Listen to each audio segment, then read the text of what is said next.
Hello everyone, welcome to our news channel. Here you are always well informed. I ask you to please subscribe to the channel. Leave your like and thank you. Former President Jimmy Carter and former First Lady Rosalynn Carter are celebrating their 77th wedding anniversary on Friday, continuing their reign as longest married presidential couple.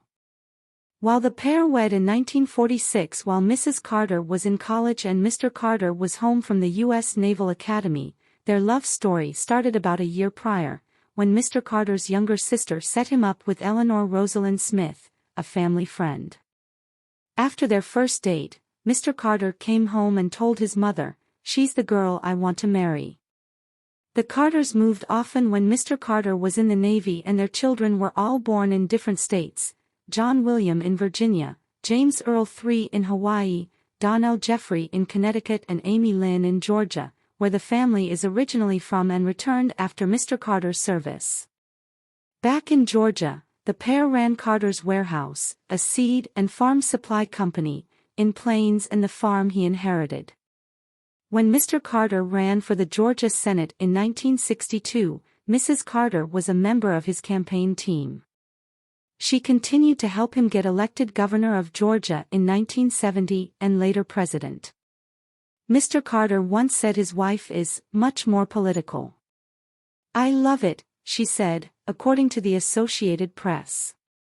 "I love campaigning. I had the best time. I was in all the states in the United States.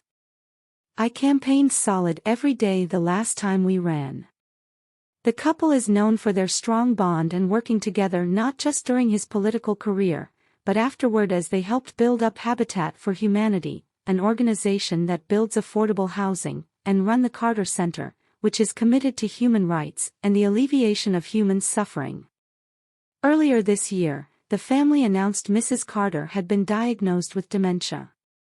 Previously, it was announced Mr. Carter would receive hospice care at home after a few trips to the hospital in recent years. In 2019, he became the oldest living former president in U.S. history, at 94 years and 172 days old. Mr. Carter, 98, and Mrs. Carter, 95, also hold the record for the longest presidential marriage.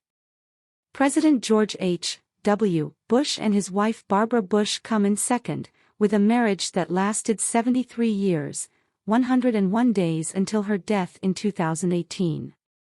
Mr. Bush died months later. Bess Truman, the wife of former President Harry Truman, died at age 97 and is only former First Lady who has lived longer than Mrs. Carter. When Mr. Carter was inaugurated president in 1977, he and Mrs. Carter had been married for 30 years, 197 days, putting them in 10th place for longest marriage at inauguration. The pair is marking their 77th anniversary with a quiet Friday at home, the AP reports.